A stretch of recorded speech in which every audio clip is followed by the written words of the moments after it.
అందరికీ నమస్తే అండి. చూడండి, one of the most beautiful flowering plant, one of the best outdoor plant, one of the best ornamental plant, one of the best plant which attract pollinating insects like honey bees. ఏదండి? బంతి అండి, మ్యారీగోల్డ్. చూడండి ఎలా ఉంది, ఓకేనా? మన scientific name ఏంటండి?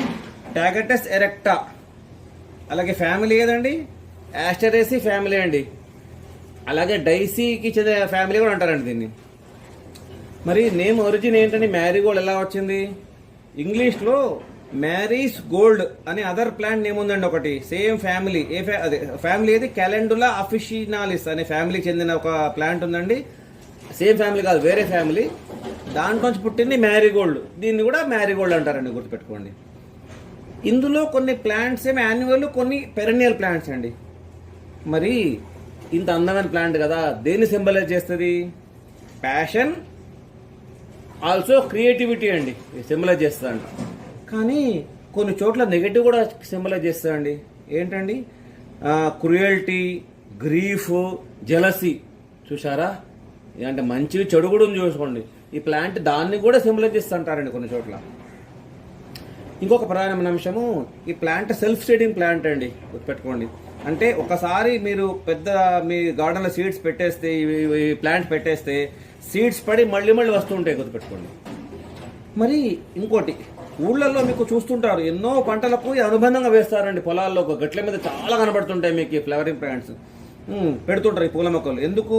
ఈ ప్లాంట్స్కు నెమటోడ్స్ని సప్రెస్ చేసే గుణం ఉంటుందండి, అర్థం చేసుకోండి. మన నెమటోడ్స్ మన ప్లాంట్ హాని చేస్తాయండి, దాన్ని సప్రెస్ చేసే గుణం ఈ ప్లాంట్స్కి ఉంటుందండి. కాబట్టి మీకు ఈ ప్లాంట్స్ బాగా పెడుతుంటారు, గుర్తుపెట్టుకోండి. ఇంకోటి, మంచి మెడిసినల్ ప్లాంట్స్ వాల్యూస్ ఉన్న ప్లాంట్ అండి.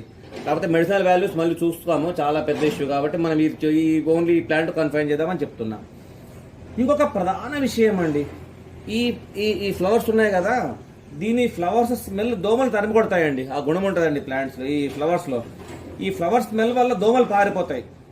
అలాగే కొన్ని గార్డెన్ పెస్ట్స్ కూడా రావండి ఈ ఫ్లవర్ స్మెల్ చూసి. కాబట్టి ఆ విధంగా కూడా మన గార్డెన్ హెల్ప్ అవుతుందండి. అలాగే ఈ ఫ్లవర్స్లో ఉన్న సబ్స్టాన్స్ని అన్ని ఇన్సెక్ట్స్ రెప్లెంట్స్లో యూజ్ చేస్తారండి, గుర్తుపెట్టుకోండి. అలాగే చెప్పుకున్నాం కదా. మరి ప్లాంట్ కేర్ ఏం చేయాలి? Plant care tips, dos and don'ts ఏంటి తెలుసుకుందాం మనం. ఓకే, ఫస్ట్ పాయింట్ సన్లైట్ అండి. ఈ ప్లాంట్కి ఫుల్ సన్లైట్ కావాలండి. ఎంత minimum to minimum 6 hours full sunlight అండి, బ్రైట్ సన్లైట్ కావాలి దీనికి. ఎంత మంచిగా సన్లైట్ ఉండే అంత బ్లూమింగ్ ఉంటుందండి. అలాగే ఎంత సన్లైట్ తగ్గితే బ్లూమింగ్ తగ్గిపోతుంది, గుర్తుపెట్టుకోండి. కాబట్టి మీరు ఎంత సన్లైట్ ఎంత మ్యాక్సిమం ఇవ్వగలిగితే అంత సన్లైట్ దీనికి ఇవ్వండి, అంత పడే చోట పెట్టండి దీన్ని. ఫస్ట్. సెకండ్, వాటరింగ్ అండి. గుడ్ వాటర్ రిక్వైర్డ్, మంచి వాటర్ రిక్వైర్డ్ ప్లాంట్ అండి ఇది. సాయిల్ మాయిస్ట్గా ఉండాలా, చూడండి, తడిగా ఉండాలి, మంచిగా తడిగా ఉండాలా. చూడండి, తడిగా ఉండాలి ఎప్పుడు కూడా మనం మంచిగా. మీరు ఫింగర్ టెస్ట్ చేసుకోండి, ఇలా మీ ఫింగర్ టెస్ట్ చేసుకోండి. ఫింగర్ తడి అంటితే వాటర్, పొడి అనిపిస్తే వేయకండి, తడి అనిపిస్తే వేయకండి, పొడి అనిపిస్తే వాటర్ వేసుకోండి. ఓకే. తర్వాత గుడ్ వాటరింగ్ చేస్తే గుడ్ బ్లూమింగ్ ఉంటుందండి, మీకు గుర్తుపెట్టుకోండి. మరి అలా అని చెప్పి బురద చేయకండి, ప్లాంట్ని బాగా బురద చేయకండి, గుర్తుపెట్టుకోండి. ఇంకోటి, ప్రధానంగా మీరు నీళ్లు ఎప్పుడైనా వేస్తుంటారో స్ప్రే చేస్తుంటారు, ఈ ఫ్లవర్ నీళ్లు స్ప్రే చేయకండి ఫ్లవర్ పైన. ఎందుకు? చూడండి, దీంట్లో హోల్స్ లా ఉంది చూడండి. మీరు వాటర్ వేయగానే ఏమవుతుంది? ఈ వాటర్ అది నిండిపోతుంది, ఇంట్లో నిండిపోయి అట్లా ఉండిపోతుంది, వాటర్ పోదు. వాటర్ ఉండిపోయి ఏమవుతుంది? ఈ వంగిపోతుంది, అలాగే ఫ్లవర్ పాడైపోయే ఛాన్స్ ఉంది. కాబట్టి వేయకుండా ప్రయత్నం చేయండి, పడితే ఏం చేయకండి, వేయకుండా ప్రయత్నం చేయండి, అదొకటి చెప్తుంది. ఓకే. థర్డ్ పాయింట్, ప్రూనింగ్ అండి.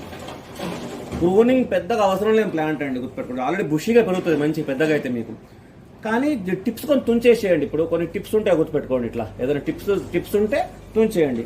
దాన్ని ఏమంటారు? పించింగ్ ఆఫ్ అంటారు. ఇప్పుడు ఇట్లా ఇక్కడ అలాగా ఇట్లా ఎండిన వాటిని ఇది తీసేస్తే ఇట్లా ఒక తీసేస్తేనే పించింగ్ ఆఫ్ లాగా బుషీ అవుతుంది, గుర్తుపెట్టుకోండి. అలాగే ఇంకోటి చూడండి, దాన్ని పించింగ్ ఆఫ్ అంటారు.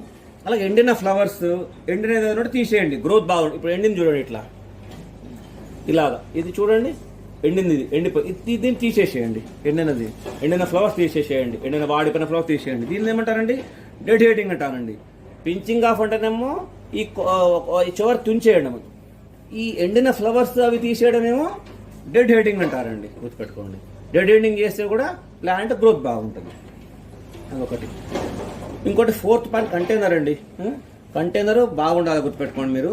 కంటైనర్ నేనైతే కొంచెం మీడియం ఫ్లవరే మీడియం కంటైనర్ పెట్టాను. పెద్ద ప్లాంట్ కాబట్టి పెద్ద ఉంటే బాగుంటుంది, చూస్తాం పరిస్థితి బట్టి. కానీ పెద్ద కంటైనర్ కూడా పెట్టుకుంటే బాగుంటుంది, పెద్ద ప్లాంట్ పెద్ద గ్రోత్ అవుతుంది. మీరు కంటైనర్ బాగా ఉంచితే కనుక మీకు అలాగే దాని రూట్స్ బాగా పెరిగితే మంచి బ్లూమింగ్ ఉంటుందండి. మీరు చిన్న కంటైనర్ పెడితే రూట్స్ గ్రోత్ ఉండక బ్లూమింగ్ రాదు, గుర్తుపెట్టుకోండి. Container important. అట్లాగే దానికి డ్రైనేజ్ బాగుండాలండి. Good drainage also very important. Drainage ఎంత మంచి నీళ్లు పోయగానే డ్రైనేజ్ నీళ్ళు వెళ్ళిపోతుంటే అంత మంచి బ్లూమ్ ఉంటుంది, గుర్తుపెట్టుకోండి మీకు అట్లా.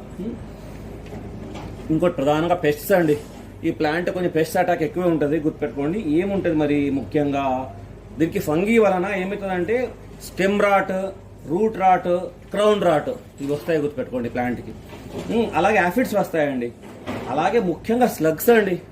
స్లగ్స్కి అయితే ఈ ప్లాంట్ చాలా ఇష్టమైన ప్లాంట్, గుర్తుపెట్టుకోండి మీరు. స్లగ్స్కి చాలా అర్ధరాత్రి వచ్చేస్తాయి, మొత్తం తినేసిపోతాయి. ఇంకోటి చిన్న ప్లాంట్ ఉంటే మొత్తం తినేస్తాయి, గుర్తుపెట్టుకోండి పొద్దున వరకల్లా. కాబట్టి మరి ఏం చేయాలి మరి అంటే, ఒకటి ఈ మన ఫస్ట్ ఆఫ్ ఆల్ మీరు నీమ్ ఆయిల్ స్ప్రే చేస్తుండండి దీనికి ఎప్పుడు రెగ్యులర్గా మంచిగా ఎప్పుడో వేస్తే అందరితో అన్నిటి ప్లాంట్స్తో పాటు. అలాగే యూజ్డ్ కాఫీ గ్రౌండ్స్ యూజ్ చేయండి. ఎందుకు? యూజ్డ్ కాఫీ గ్రౌండ్స్ పెస్ట్స్ దూరం చేస్తాయండి. దాని యూజ్డ్ కాఫీ గ్రౌండ్ స్మెల్ కూడా స్లగ్స్కి పడదండి, కాబట్టి అది కూడా మంచి వాడుకోవచ్చు, అదొకటి. అలాగే ఇంకొక ప్రధానమైనది బేకింగ్ సోడా ఫార్ములా అండి. బేకింగ్ సోడా ఫార్ములా కూడా మీరు అప్పుడప్పుడు మంచిగా దీనికి వేస్తూ ఉండండి, ఎందుకంటే స్లగ్స్కి నెగటివ్ చేస్తుంది అది. కాబట్టి మీరు ఇవి వాడుతుండండి, మీరు ఇది చేయండి.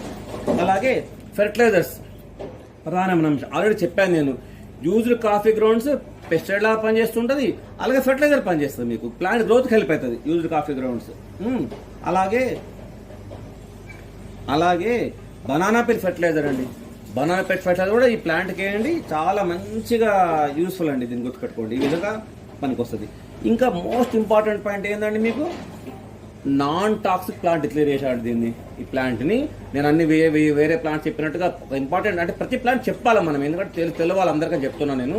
మరి కాదు కదా అంటే కాదు, అయింది చెప్పాలి, కాంది చెప్పాలా. ఇంతకుముందు చెప్పాను చూడండి, ఫిలోడెండ్రాను, పీస్ లిల్లీ అట్లాంటి ప్లాంట్స్ అన్ని టాక్సిక్ ప్లాంట్ అండి. గన్నేరు కూడా టాక్సిక్ ప్లాంట్, ఇది మాత్రం టాక్సిక్ ప్లాంట్ కాదు డిక్లేర్ చేశారు. ఫర్ హ్యూమన్స్ అండ్ ఆల్సో మన పెట్స్ కూడా నాన్ టాక్సిక్ ప్లాంట్. ఇంకా కొన్ని చోట్ల దీన్ని మెడిసినల్ వాల్యూస్ వాడతా, కొన్ని చోట్ల కన్జ్యూమ్ చేస్తారండి ఫ్లవర్స్ని. కాబట్టి మనం ఏంటంటే చాలా ప్రశాంతంగా దీన్ని పెంచుకోవచ్చు అన్ని గార్డెన్స్లో. ఈ విధంగా పెంచుకొని మీరు ఇది చేయండి. అలాగే వీడియో నచ్చితే కనుక షేర్ చేయండి, లైక్ చేయండి, షేర్ చేయండి. అలాగే నా ఛానల్ ఆపేం కూడా సబ్స్క్రైబ్ చేయండి. మీ సబ్స్క్రైబ్ చేస్తే మాకు బలం వస్తుందండి, ఇలాంటి యూస్ఫుల్ వీడియోస్ చేయడానికి మాకు ఎంకరేజ్మెంట్ లా పనికి వస్తుంది. కాబట్టి సబ్స్క్రైబ్ చేయండి. అలాగే బెల్ ఐకాన్ ప్రెస్ చేస్తే మీకు ఆల్ నొక్కితే కనుక మేము ఎప్పుడు వీడియోస్ చేసినా మీకు నోటిఫికేషన్ వస్తుంటుందండి. కాబట్టి అలాగే సబ్స్క్రైబ్ రిక్వెస్ట్ చేస్తున్నాము. ఓకే అండి, థ్యాంక్ యూ.